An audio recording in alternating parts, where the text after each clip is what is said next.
Okay, तो good afternoon to all of the students. तो एक क्वेश्चन उठाया गया था, एक कंफ्यूजन उठाया गया था कि सर क्या फाइनल डॉक्यूमेंट वेरिफिकेशन में जब हम जाते हैं तो कैंसिलेशन होता है कि नहीं, मतलब फाइनल डीबीबी कैंसिल किया जाता है कि नहीं। तो उसी पे मैं ये वीडियो बना रहा हूँ, तो आप लोग की क्लैरिफिकेशन हो जाए। तो मैं आपको बताना चाहता हूँ कि हाँ, जब आप फाइनल डॉक्यूमेंट वेरिफिकेशन पे भी जब आप जाते हैं ना, कोई बैंक अगर आपको अलॉट की जाती है और आपको बुलाती है फाइनल डॉक्यूमेंट वेरिफिकेशन में, तो भी कैंसिलेशन होता है। ठीक है, ऐसी बात नहीं है कि कैंसिलेशन नहीं होता है। इसीलिए जब आपको प्रोविजनल ऑफर लेटर दिया गया होगा ना, तो उसमें लिखा होगा कि टेंटेटिव है, मतलब आप जब फाइनल डीबी क्लेरिफाई कर लेंगे तो ही आपको फाइनल ऑफर लेटर रिलीज किया जाएगा। ठीक है, तो डॉक्यूमेंट वेरिफिकेशन में भी कैंसिलेशन होती है, ऐसी बात नहीं है। बट क्वेश्चन उठता है कि कितने लोगों का कैंसिलेशन होता है और वो क्या कंडीशन है जिसके कारण कैंसिलेशन होता है। तो मैं आपको बता दूं कि ज्यादा लोगों का कैंसिलेशन नहीं होता है। मान के चले 98% लोग तो मुझे लगता है कि वो क्वालिफाई कर जाते हैं, उनको वो बैंक नहीं छांटती है। ठीक है, बट फिर भी 1-2% लोग ऐसे होते हैं जिनको डिस्क्वालीफाई कर दिया जाता है। तो वो क्या, वो अब वो इसका प्रूफ कैसे है, तो मैं आपको इसका प्रूफ दिखा देता हूँ, क्योंकि ये बहुत कंफ्यूजन का इशू था। तो इसका प्रूफ देखिए, यहाँ पर आप देख रहे होंगे कैनरा बैंक का है, ये आईबीपीएस स्पेशलिस्ट ऑफिसर 10th का है। ये आप देख रहे होंगे कर्सर के through, through common recruitment process CRP special 10th conducted by IBPS Mumbai. तो उसका है। तो यहाँ पर आप हेडिंग देख रहे होंगे, कैनरा बैंक ने लिखा है provisional allotment of candidate for the post of SO cancellation. ठीक है, तो ये एसओ का है। ठीक उसी तरह आप जब कैनरा बैंक, अब ये मैंने कहाँ से निकाला है तो मैं आपको बता दूं।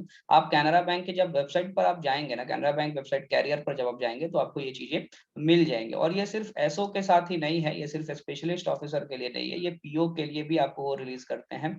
ठीक है, और क्लरिकल कैडर के लिए भी रिलीज होता है। तो ये सिर्फ यही एक तरीका होता है जिसके थ्रू आपको पता चलेगा ऑथेंटिक तरीका कि कैंसिलेशन वाकई में होती है या नहीं होती है लोगों की। तो ये एक तरीका है। ठीक है, तो फॉर एग्जांपल अगर आपको कैनरा बैंक नहीं कोई अदर बैंक अलॉट किया गया होगा, तो वो अदर बैंक के वेबसाइट पर आपको जाना पड़ेगा। जैसे अगर आपको यूनियन बैंक दिया है तो आप यूनियन बैंक का वेबसाइट पर जाकर देख ले कि आईबीपीएस 10th में उन्होंने कैंसिलेशन किया था कि नहीं, पीओ एसओ क्लरिकल कैडर किसी भी कैडर में। उसी तरह बैंक ऑफ इंडिया, तो बैंक ऑफ इंडिया पे जा ले, तो जो भी आपका बैंक है आप चले जाए। अब थोड़ा सा स्क्रॉल डाउन करके मैं आपको दिखा देता हूँ। ठीक है, अब यहाँ पर आप देख रहे होंगे, यहाँ पर आपको नजर आ रहा होगा कि जो जिन कैंडिडेट्स का कैंसिलेशन हुआ है। ठीक है, तो list of candidates whose provisional allotment has been cancelled. ठीक है, तो आप देखिए यहाँ पर ये 3-4 लड़के हैं, इनका कैंसिलेशन किया गया। ये रोल नंबर यहाँ पर नजर आ रहा है, रजिस्ट्रेशन नंबर है, नाम है सोनाली प्रियदर्शनी ऐसा करके, और अनरिजर्व कैटेगरी है, एएफओ में ये लोग थी, तो इन लोग का कैंसिलेशन किया गया। और ये जो लेटर है ना, ये लेटर आप देख सकते हैं 17/11/2021, यानी कि 17 नवंबर 2021 का ये लेटर है, और ये उनके वेबसाइट पर दिया गया है कैनरा बैंक के। तो मोटा मोटी कहने का मतलब है कि कैंसिलेशन होता है। और यहाँ पर उन्होंने एक स्टेटमेंट भी दिया है, आप ध्यान से देखें। The list of candidates whose provisional allotment has been cancelled due to the non submission of requisite documents. आप यहाँ पर देख लेते हैं, requisite documents to prove their eligibility for the post is furnished below, मतलब सर्टेन डॉक्यूमेंट्स उन लोगों ने नहीं सही से जमा किया होगा, इसलिए उनकी कैंसिलेशन हो गई होगी। तो ये डॉक्यूमेंट्स उन लोगों ने नहीं जमा किया, तो वो क्या कंडीशन होगा, कौन सी डॉक्यूमेंट्स उन्होंने नहीं जमा किया होगा, क्या प्रॉब्लम्स आई होगी, इसके रिलेटेड मैंने ऑलरेडी एक वीडियो बना रखा है। तो मैं आई बटन पे दे दूंगा, आप लोग उसको देख लीजिएगा, तो आप लोग को फायदा करेगा। ठीक है, आपको समझ में आएगा कि कैसे डॉक्यूमेंट में इशूज आती है। अब खैर मैं आपको बता दूं ज्यादातर किन प्रॉब्लम्स को लेकर डॉक्यूमेंट वेरिफिकेशन में किन प्रॉब्लम्स को लेकर इशू आती है। At the time of interview, जब आपकी इंटरव्यू हुई होगी तो उस दौरान हो सकता है आपसे कोई अंडरटेकिंग उन लोगों ने कराया हो। ठीक है, एक तो कंडीशन ये होता है कि आपसे उन लोगों ने किसी टॉपिक को लेकर अंडरटेकिंग कराया। फॉर एन एग्जाम्पल, आपका इनिशियल्स यानी कि आपका 10th के सर्टिफिकेट में नाम और आधार पे नाम अगर डिफरेंट है, तो हो सकता है उन्होंने आपसे एक अंडरटेकिंग कराया। Just it is just for the sake of the example I am taking about. ठीक है, ऐसे बहुत सारे इश्यूज हुई होंगी। तो वो जो अंडरटेकिंग आपने कराया ना, तो उसके अवज में आपको प्रूफ तो दिखाना पड़ेगा ना कि हाँ, हमने अंडरटेकिंग किया था और हमने इस प्रॉब्लम को रिजॉल्व किया। तो अगर आपने उस चीज को रिजॉल्व नहीं किया अंडरटेकिंग का, तो फिर आपको कैंसिलेशन का सामना झेलना पड़ेगा। तो एक तो कंडीशन ये होता है। ठीक है, ओके।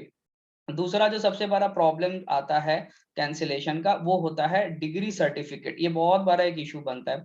देखिए, मैं बार बार बोल रहा हूँ, अगर आप ग्रेजुएशन अगर आपने कर रखा है, ठीक है, तो आपकी डिग्री सर्टिफिकेट आई होगी। अगर 2 साल तक का रखता है, तब तो वो चलता है, वो अलाउ करता है। ठीक है, अगर नहीं है तो प्रोविजनल आपके पास होगा। तो अगर आप दोनों भी अगर आप नहीं देते, अगर आपने डिग्री सर्टिफिकेट भी नहीं दिया, प्रोविजनल सर्टिफिकेट भी अगर आपने नहीं दिया, आप भूल गए ले जाना, तो उस कंडीशन में वो आपको टाइम देंगे, लेकिन फिर भी आप जमा नहीं करेंगे, तो कैंसिलेशन का ये बन जाता है। तो एक तो ये भी कारण होता है। यहाँ पे एक कंफ्यूजन आता है कि सर डिग्री या प्रोविजनल, तो हमारे पास तो प्रोविजनल, हम क्या करें? तो कोई प्रॉब्लम नहीं है, वो आपसे प्रोविजनल लेंगे, बट 2 साल तक के में चलता है। 2 साल के बाद ना वो आपसे पूछेंगे यार, है ना, कि भाई आपकी पास आउट की हुई 2 साल हो चुका है, फिर आपको कॉलेज तो 2 साल बाद देता है, आपने क्यों नहीं लिया? तो इसीलिए मैंने उस वीडियो में भी बताया था, आपके पास एम्पल टाइम है, आप अपने कॉलेज है और डिग्री सर्टिफिकेट उठा ले, इसमें कोई परेशानी नहीं, ठीक है? क्योंकि ऑलरेडी आप लोगों ने बहुत, आपने प्री निकाला यार, मेंस निकाला, इंटरव्यू निकाला, तो अब लास्ट टाइम पे अपनी जिंदगी में परेशानी मोल लेकर क्या फायदा, है ना? जिंदगी आसान बनाने की चीज है, तकलीफ दे क्यों बना रहे हैं आप लोग? तो ये एक तो दो कारण ये। तीसरा कारण क्या हो सकता है जिसके कारण ये रिजेक्शन होता है? तो ये आप देख रहे हैं ना, ओबीसी, एसटी, ईडब्ल्यूएस, तो एक सर्टिफिकेट का इशूज हमेशा आता है। तो मैं बार बार बोल रहा हूँ, आपको जो अपने कैटेगरी का सर्टिफिकेशन बनाना है, वो आईबीपीएस ने अपने वेबसाइट पर जब नोटिफिकेशन निकाला था, उस नोटिफिकेशन में उन्होंने परफॉर्मा दिया था कि हमको जो सर्टिफिकेट चाहिए वो इस परफॉर्मा में चाहिए, तो आप उसी परफॉर्मा में बनाइए ना, है ना? दूसरे परफॉर्मा में मत बनवाइए, ठीक है? तो इसमें एक और कंडीशन आती है कि सर साइन किससे करा है, स्टेट या सेंट्रल? तो मैं बार बार बोल रहा हूँ, it's a central government job, तो आप सेंट्रल से बनाइए, क्योंकि अगर आप सेंट्रल से बनाएंगे तो फायदा क्या होता है, वो हर एक स्टेट में लागू होता है, वो अखंड भारत, वो पूरे भारत पर वो लागू होता है, ठीक है? पूरे इंडिया में वो आपके सर्टिफिकेट एलिजिबल बनेंगे। बट अगर आप स्टेट का बनाते हैं तो वो तो सिर्फ उस स्टेट के लिए लागू हुआ ना, ठीक है? तो आप सेंट्रल से करा रहे हैं, इसमें परेशानी की क्या बात है? ठीक है, तो ये एक 3 कारण होता है।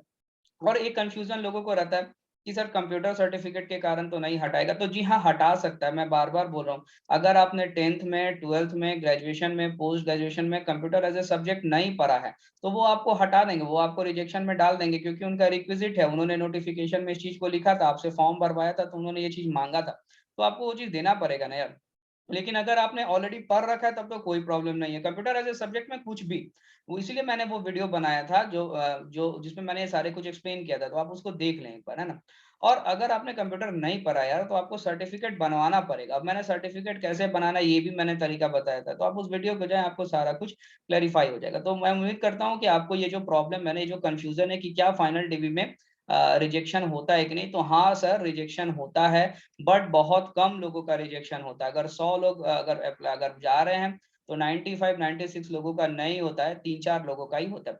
अब इसमें एक अच्छी बात क्या है, जब से कैनरा बैंक के आप वेबसाइट पर जाएंगे ना, तो उन्होंने सिर्फ आईबीपीएस एसओ 10th ही नहीं, या आईबीपीएस पीओ 10th, या आईबीपीएस क्लरिकल 10th ही नहीं, 9th का भी दे रखा है, 8th का भी दे रखा है, 7th का भी दे रखा है, तो आप सब जाकर चेक कर लें, तो आपको समझ में आ जाएगा कि हाँ, हर साल कितने रिजेक्शंस होते हैं। ये सिर्फ कैनरा बैंक ही नहीं, बैंक ऑफ बड़ौदा वालों ने भी दे रखा है, ठीक है? यूनियन बैंक ने भी है, बैंक ऑफ इंडिया ने भी, तो जितने भी अच्छे अच्छे बैंक हैं उन्होंने इस चीज को क्लेरिफाई कर रखा है। तो आप जाएं, उसको देखें, और आपके पास समय है, और आप सर्टिफिकेट्स वगैरह सब कुछ तैयार करके रखें, ठीक है? तो इनकेस अगर अब आपको कोई भी परेशानी अगर आ रही है ना, ठीक है, तो आप मुझे कांटेक्ट कर सकते हैं। आप मुझे कांटेक्ट नहीं, आप मुझे ये कर दीजिएगा, कमेंट में रिलीज कर दीजिएगा, देन हम लोग इस पर आगे एक्शन लेंगे, ठीक है? जो भी परेशानी होगी मैं रिजॉल्व करने की कोशिश करूंगा। Thank you very much for watching this video. God bless.